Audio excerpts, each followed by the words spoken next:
तुला राशि वाले बंधुओं, आप सभी का स्वागत है, हृदय से अभिनंदन है तुला राशि भिंड यूट्यूब चैनल में। तो तुला राशि वालों, जरा ध्यान से सुनिए। जून महीने के अंतिम दिन बहुत ही सुंदर मुहूर्त है, बहुत ही सुंदर समय और काल है। 30 जून को आपको करने हैं ये 3 काम।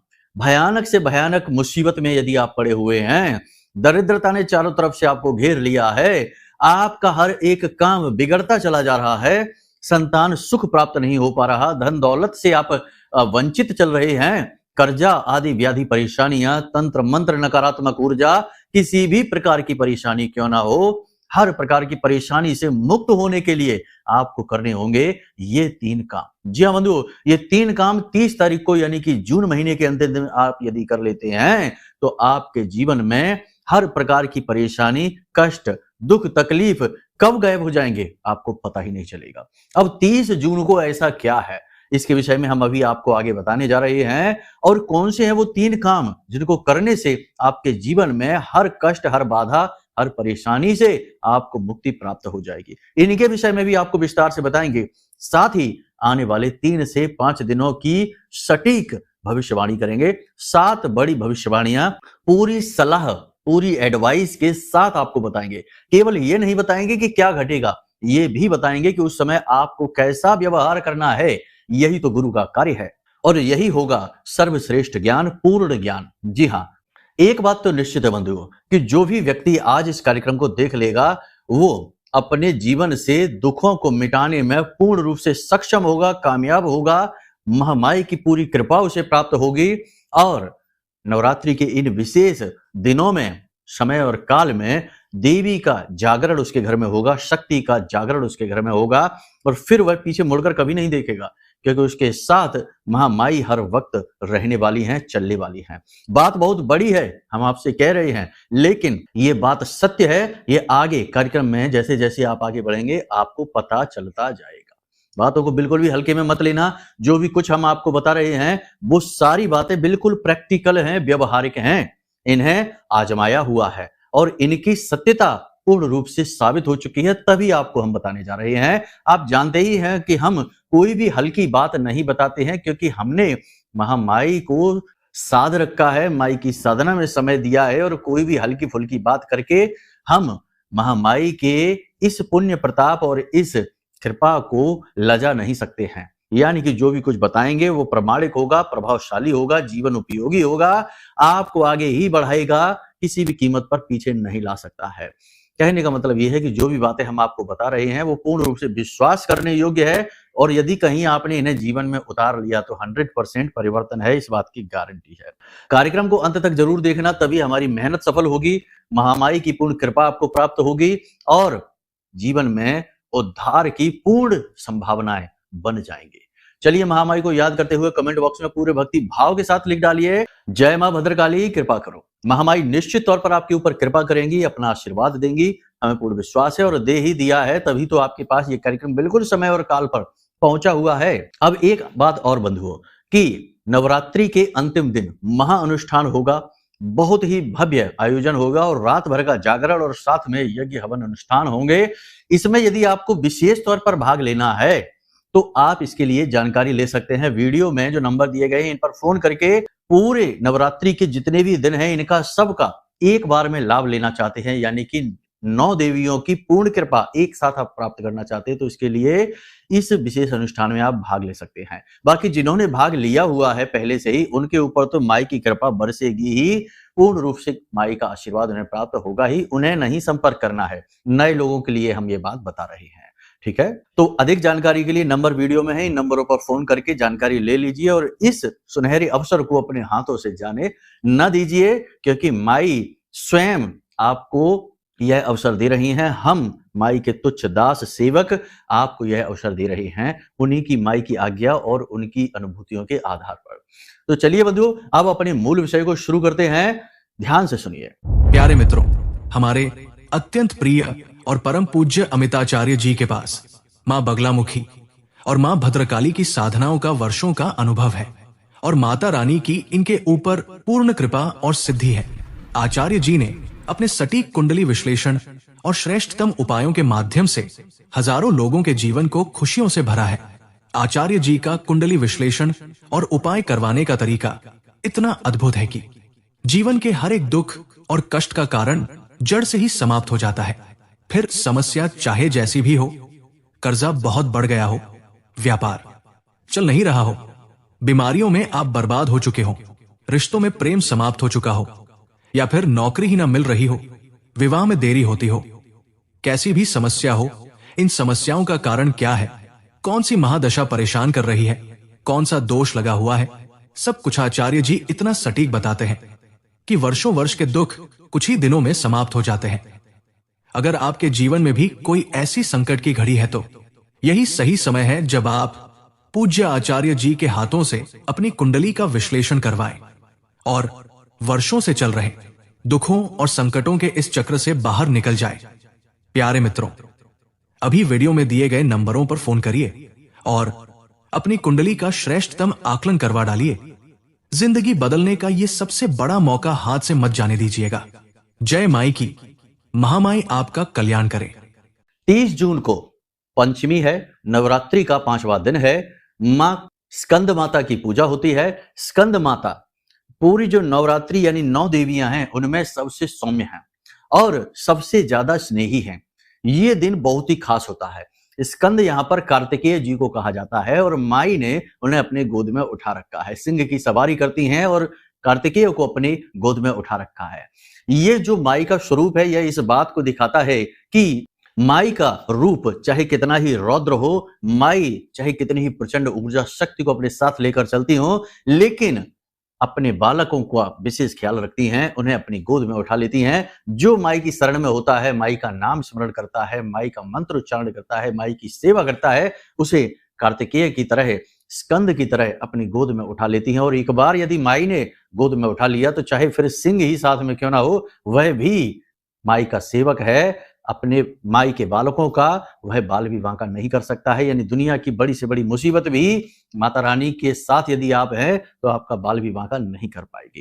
कहने का मतलब यह है कि यह जो दिन होता है ये बहुत ही खास होता है। इसमें मां अपने सबसे सौम्य स्वरूप में आती हैं और अपने बालकों की हर एक इच्छा, मनोकामना, मुराद को पूरी करती हैं। तो ऐसे में कुछ जरूरी कार्य, कुछ छोटे छोटे कार्य ऐसे हैं जो हर एक व्यक्ति को करने चाहिए, जिससे कि माता रानी उनसे प्रसन्न हो और उनके जीवन में शुभ का आशीर्वाद दे। अब ज्योतिषीय आकलनों के आधार पर देखा जाए तो स्कंद माता ग्रहों में देखा जाए तो बुध, शुक्र और गुरु तीनों के ऊपर हैं, यानी कि तीनों पर इनका पूर्ण नियंत्रण होता है और जीवन में हर एक प्रकार की सुख सुविधा और आनंद और धन वैभव को प्राप्त करने के लिए इन 3 ग्रहों की ही कृपा होनी अति आवश्यक है। बंधुओं, ध्यान से सुनिए। इससे पहले कि हम आपको बताएं कि वो 3 काम कौन से हैं जो आपको सीधे माई के चरणों में लेकर जाएंगे, उनकी कृपा आप तक लेकर आएंगे, इससे पहले हम आपको चाहेंगे कि आप 4 बातें हैं जो जाने बेहद आवश्यक है। आने वाले समय और काल पर इन बातों का घटित होना निश्चित है।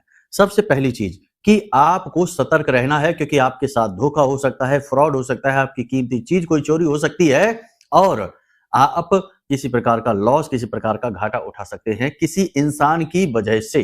जी हाँ, हालांकि पैसे का लाभ आपको होगा अगर आप संभल कर चलते हैं तो।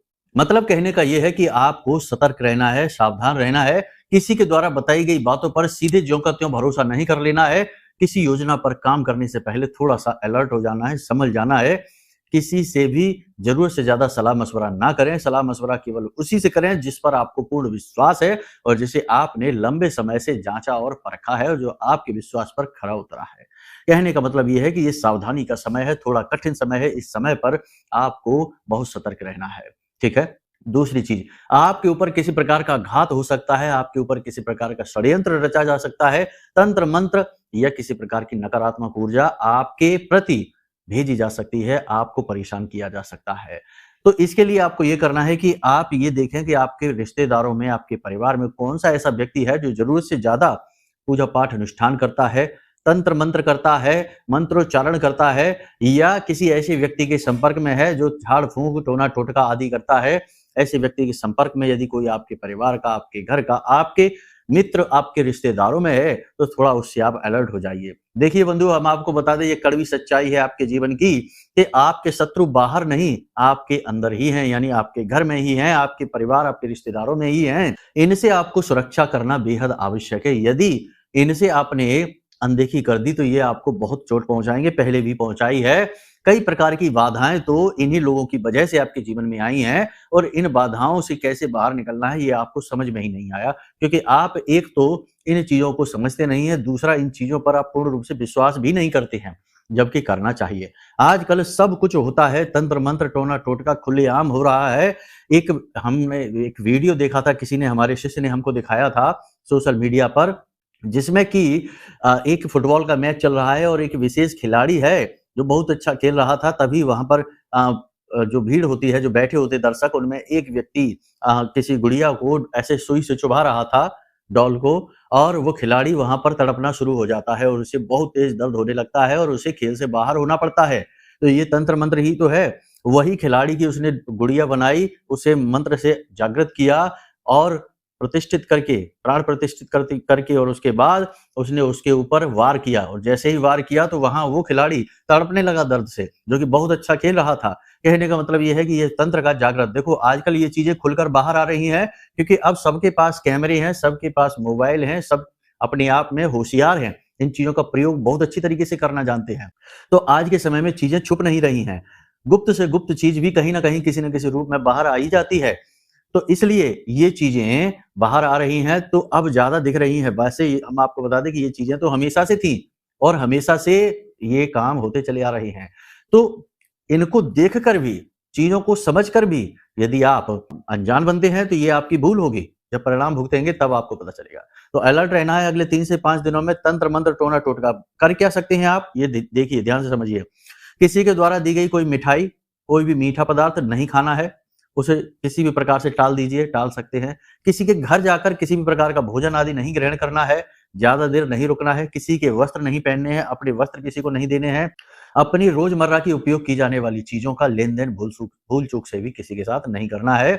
किसी भी व्यक्ति को अपने घर में जरूर से ज्यादा देर तक ठहरने नहीं देना है। अगर वो आपके घर में आता है तो उसके ऊपर नजर रखें, गौर से देखें, सख्त नजर से देखें कि वो कर क्या रहा है, कहीं कोई ऐसी वैसी हरकत तो नहीं है, कुछ भी अजीब यदि दिखाई देता है, क्योंकि लोग थोड़ा सा चांदी का बुरादा भी अभिमंत्रित करके और कहीं छिड़क देंगे और आपको पता भी नहीं चलेगा। और ये सारी चीजें, आजकल मोबाइल का जमाना है, फोन का जमाना है, तो सारी चीजें उपलब्ध हो जाती हैं और फोन के माध्यम से भी तंत्र किए जाते हैं। ठीक है, तो कहने का मतलब ये है कि इन सब चीजों की अनदेखी ना करें, थोड़ा सा सतर्क रहें, वरना बंधन हो जाएगा आपका, आपके काम का, आपके घर, आपके जीवन का। फिर आप लाख प्रयास करना, इनसे मुक्ति प्राप्त नहीं हो सकती। एक बात याद रखना कि बंधन को काटने के लिए साधक की आवश्यकता होती है, फिर साधारण इंसान बंधन को काट नहीं पाता है। गुरु की अनुमति लेकर, गुरु के मार्गदर्शन में विशेष पद्धतियों के द्वारा ये बंधन काटे जाते हैं, इतना सरल नहीं है। इसलिए हम कहते हैं कि पहले से ही सावधान रहिए, किसी पर भी विश्वास ना करिए। ठीक है, इसी के साथ साथ आपको हम बता दें कि आपके विरोधी जो है ना, आपके कार्यस्थल पर वे अति सक्रिय हो जाएंगे, आपको नुकसान पहुंचाने की कोशिश करेंगे, पीठ के पीछे आपकी चुगली बुराइयां करेंगे और वे कामयाब भी हो सकते हैं। तो आप थोड़ा सा अलर्ट रहें और समझें कि किसको क्या बताना है, कितनी बात बतानी है। जरूरत से ज्यादा किसी के सामने ना बताएं। अपने भेद, अपने रहस्य, अपनी भविष्य की योजनाएं और अपने व्यक्तिगत जीवन की बातें किसी के साथ भी शेयर ना करें, ये बिल्कुल भी उचित नहीं है।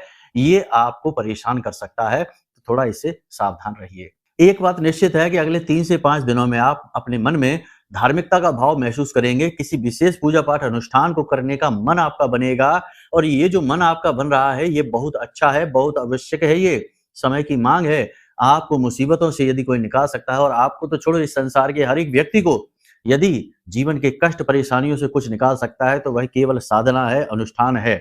जी हाँ, दैनिक पूजा पाठ का जो कर्म होता है उसमें इतना बल नहीं कि वह किसी के जीवन को बदल सके।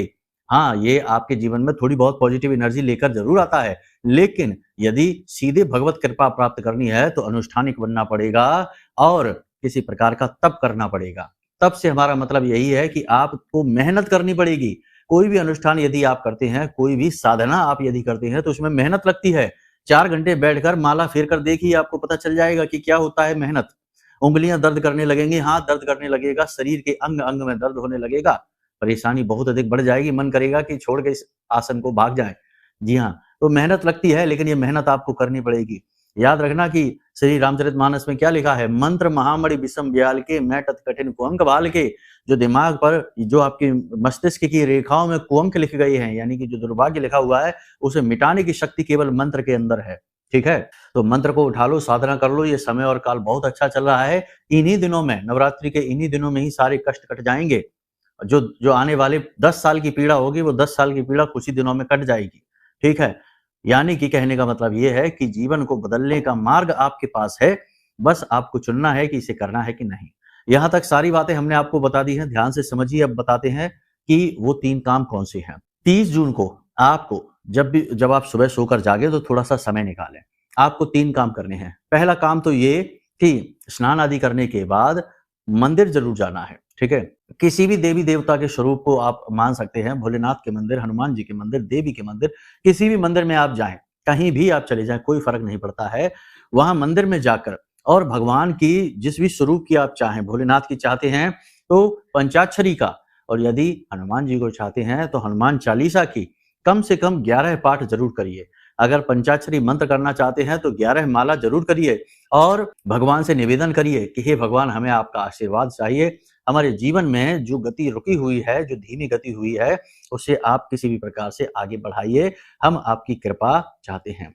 ठीक है? यानी अपने दिन की शुरुआत करिए भगवान से आशीर्वाद लेकर, भगवान के नाम से एक छोटा-सा अनुष्ठान करके। इस अनुष्ठान को आप संकल्प लेकर कर सकते हैं तो ये अति प्रबल हो जाएगा। करना क्या है कि सामने भोलेनाथ के बैठकर, हाथ में जल लेकर, थोड़े से चावल और एक पुष्प लेकर और भगवान से कहें, अपना नाम, अपना कुल गोत्र आदि बताकर अपनी इच्छा मनोकामना, जो भी आप चाहते हैं वह इच्छा मनोकामना पूर्ति हेतु इस अनुष्ठान को आप कर रहे हैं। 11 माला जाप आप करेंगे। इस प्रकार जल छोड़कर आप संकल्प लेकर यदि करते हैं तो संकल्प में बहुत अधिक शक्ति होती है। संकल्प में इतनी अधिक शक्ति है कि यह भगवान को भी आपके सामने प्रकट होने पर मजबूर कर सकता है। प्रमाण हमारे शास्त्रों में भरे पड़े हैं। चाहे ध्रुव को उठा लो, चाहे प्रहलाद को उठा लो, चाहे रावण को ही क्यों ना उठा लो, जिसने ब्रह्मा जी को प्रकट होने पर मजबूर कर दिया था। ना चाहते हुए भी ब्रह्मदेव को प्रकट होना पड़ा था। तो ये आप समझिए कि ये संकल्प की शक्ति है। तो संकल्प की शक्ति से आप विजयी हो सकते हैं। ये बात निश्चित है, प्रमाणित है। संकल्प लेकर आप करिए ये अनुष्ठान छोटा-सा, ठीक है? इसके बाद आपको क्या करना है, ध्यान से सुनिए। आपको एक नारियल लेना है। नारियल जिसके ऊपर से जो उसका जो कठोर हिस्सा होता है उसे हटा दें। एक नारियल लीजिए, नारियल का गोला बोलते हैं इसको। ऊपर से थोड़ा-सा इसे काटिए, ठीक है? और इसके अंदर आप पंजीरी, और पंजीरी का मतलब होता है कि आटा, जैसे थोड़ा-सा गेहूँ का जो आटा होता है उसे थोड़ा-सा भून लेते हैं, घी से भूनेंगे और उसमें चीनी मिला देंगे और इस मिश्रण को इसके अंदर भर देंगे, ठीक है? अब आपने जो नारियल का ऊपर से थोड़ा-सा काटा था उसका हिस्सा, ढक्कन, उसे ऊपर लगा देंगे। उसके बाद इस नारियल को लेकर अपने घर में जाएँगे और अपने घर के हर एक कोने में लेकर जाएँगे और वहाँ पर अपने घर के जो सदस्य हैं उन सभी सदस्यों से इसे स्पर्श भी कराएँगे और उसके बाद इसे लेकर जाएँगे दोपहर को 12 बजे के आस-पास और किसी सुनसान एकांत इलाके में देखेंगे पीपल का कोई वृक्ष हो। उस पीपल के वृक्ष के नीचे थोड़ा-सा गड्ढा खोदेंगे और उसमें इस नारियल को दबा देंगे और ऊपर इसका जो ढक्कन लगा था उसे हटा देंगे, ठीक है? अब ये जो नारियल है, जो मिट्टी में दबा हुआ है, इसका ढक्कन खुला हुआ है, इसके अंदर आपने आटा और चीनी भर रखा है। इस चीज़ को, यानी इस पंजीरी को छोटे-छोटे कीट-पतंगे खाने शुरू कर देंगे, चींटियाँ खाना शुरू कर देंगे। हज़ारों चींटियाँ, लाखों चींटियाँ इसे खा जाएँगी, धीरे-धीरे ये खाते रहेंगे और उनकी आत्मा तृप्त होती रहेगी और आपको लंबे समय तक पुण्य, आशीर्वाद, ईश्वरी कृपा प्राप्त होती रहेगी। अब एक सबसे महत्वपूर्ण बात कि जब से आप इस नारियल को बनाना शुरू करेंगे, पंजीरी को बनाना शुरू करेंगे, इसमें भरेंगे, फिर इसे अपने घर में लेकर घूमेंगे, घर के सदस्यों से इसका स्पर्श कराएँगे, उस समय आप मन में स्कंद माता को याद करते हुए इस मंत्र का उच्चारण करते रहेंगे। मन ही मन उच्चारण करेंगे, ठीक है ना? मंत्र बहुत ही सरल है। ओम देवी स्कंद मात्रे नमः। ओम देवी स्कंद मात्रे नमः। बस यही है मंत्र। माँ स्कंद माता का यह मंत्र है और देखो, आप स्कंद माता को पूजें, चाहे आप किसी भी देवी के स्वरूप को पूजें, सब एक ही हैं। अलग-अलग स्वरूप में प्रकट होती हैं, देवी तो एक ही हैं, माँ शक्ति, ठीक है? तो देवी स्कंद माता के इस मंत्र का मन ही मन उच्चारण करते हुए आप इस नारियल को तैयार करिए, इस गोले को तैयार करिए और इसे ले जाकर वहाँ मिट्टी में दबाने तक और इसका जो ऊपर ढक्कन है उसे खोलने तक इस मंत्र का मन ही मन उच्चारण करते रहिए, ठीक है। और मन में आपकी जो इच्छा है, मनोकामना है, देवी से उसके लिए प्रार्थना करिए कि वह आपकी जल्द से जल्द पूर्ण हो जाए। आप बड़े ही आश्चर्यचकित हो जाएंगे कि जैसे जैसे समय आगे बढ़ेगा नवरात्रि समाप्त होने से पहले पहले आपकी इच्छा मनोकामना पूरी हो जाएगी, हमें पूर्ण विश्वास है। जी हाँ, ये बहुत अच्छा प्रयोग है, बहुत बड़ा प्रयोग है, इसे करके अवश्य देखना। तीसरा काम आपको क्या करना है, शाम के समय या दोपहर के बाद के समय में कभी भी आप अपने गली मोहल्ले में जो छोटी-छोटी कन्याएँ हैं, जिनकी उम्र 9 वर्ष से कम है, इन कन्याओं को खट्टी-मीठी, रंग-बिरंगी जो गोली होती है, जिन्हें चॉकलेट कहते हैं, जो भी आप कह सकते हैं, बच्चे बहुत खाते हैं इन चीज़ों को। ये रंग-बिरंगी गोलियाँ जो हैं, इन्हें आप छोटे बच्चों को खाने के लिए दें, चॉकलेट, ठीक है? खाने के लिए ये आप दे दें। आपका बुध, शुक्र, गुरु तीनों अनुकूल हो जाएँगे, देवी की कृपा आप तक प्राप्त होगी, आप तक पहुँचेगी और सबसे बड़ी बात कि जो बाधा हैं, जो कष्ट हैं, वे समाप्त होंगे, ठीक है? ये आप ज़रूर करिए और सबसे बड़ी बात कि माँ बगलामुखी की विशेष पूजा साधना ज़रूर करते रहिए, क्योंकि ये समय जीवन में जो आते हैं ना, विशेष समय और काल निर्धारित किए जाते हैं। ये इसीलिए तो निर्धारित किए गए हैं शास्त्रों में हमारे बड़े बुजुर्गों के द्वारा कि हमारे जीवन के दुख और कष्ट कट सके, हमारी तकलीफें दूर हो सके। तो ये जो हमारे जीवन में हमें जो बीच-बीच में सुविधाएँ दी गई हैं शास्त्रों के द्वारा, इन सुविधाओं का यदि हम लाभ ही ना ले पाएँ तो क्या फ़ायदा हुआ? क्या हमें ज्ञान है? क्या हमने अपने धर्म, अपने शास्त्रों का सम्मान किया? बुजुर्गों का क्या सम्मान किया? जब हमने इनसे कुछ सीखा ही नहीं तो। कहने का मतलब ये है कि ज्ञान है तो उसका प्रयोग करिए। जीवन में आगे बढ़ने के 2 ही मार्ग हैं, या तो ठोकरें खा-खा कर सीखिए और अनुभव के आधार पर आगे बढ़िए, या फिर गुरुओं के अनुभवों का लाभ लीजिए और बिना ठोकर खाए सीधे आगे बढ़ते चले जाइए। कहने का मतलब ये है कि आप किसी की बात तो मानेंगे ही, माननी ही होगी। सर्वज्ञाता तो कोई भी नहीं है और जो भी व्यक्ति ईश्वर की शरण में आपको ले जाकर और भगवान की पूजा पाठ साधना के बारे में कहता है और उसी मार्ग पर आगे सफलता का मार्ग भी दिखाता है, वही ही आज के समय का श्रेष्ठ गुरु है। बाकी तो आजकल लोग गुरु बनकर भी लूट रहे हैं, हजारों रुपए लूट लेते हैं और होता जीवन में कुछ भी नहीं है।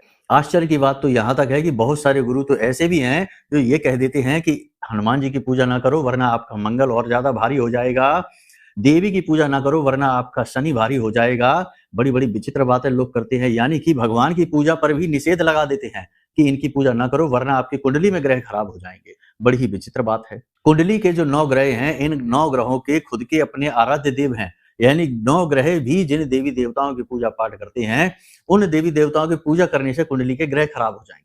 हमारे पास कुछ ऐसी कुंडलियां आती हैं जिनमें लोग ये कहते हैं कि गुरुजी हमारे संपर्क में एक और एस्ट्रोलॉजर हैं, गुरुजी हैं हमारे, उन्होंने हमसे कहा कि आप हनुमान जी की पूजा ना करो वरना आपका मंगल और ज्यादा खराब हो जाएगा।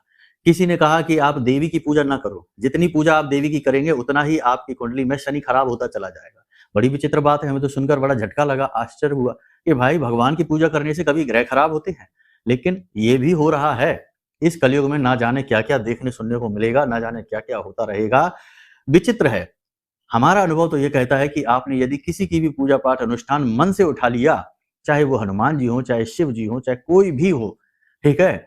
तो दुनिया का कोई भी ग्रह, कोई भी नक्षत्र, कुछ भी आपका बाल भी बांका नहीं कर सकता है। ये साधना की शक्ति है, जो ग्रह नक्षत्रों से ऊपर उठ जाती है, ठीक है?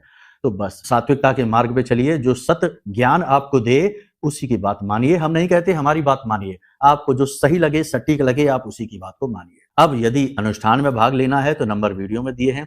कुंडली की बाधाएं समझनी है और ग्रहों से जुड़े हुए सटीक उपाय चाहिए तो कुंडली विश्लेषण करा लीजिए, नंबर वीडियो में दिया गया है। छोटी सी एक दक्षिणा लगेगी और आपकी कुंडली का विश्लेषण कर दिया जाएगा, हम आपको सटीक उपाय दे देंगे। तो चलिए बंधु, आज के इस कार्यक्रम को यहीं विराम देते हैं। हमेशा हंसते रहिए, मुस्कुराते रहिए, सकारात्मक रहिए, महामाई पर अपनी आस्था और विश्वास जरूर बनाकर रखिए, क्योंकि आपका उद्धार तो वहीं से होना है। तो प्रेम से बोलिए जय माई की।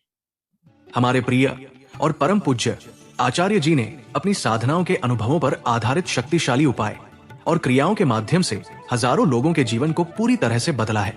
आचार्य जी के द्वारा बताया गया हर एक उपाय इतना सटीक और कारगर होता है कि जो भी इसे पूरे भाव के साथ कर लेता है उसे साक्षात महामाई की कृपा और आशीर्वाद प्राप्त हो जाती है। इसलिए निसंकोच इन उपायों को पूरे भाव के साथ करिए, आपका कल्याण होगा। जय माई की।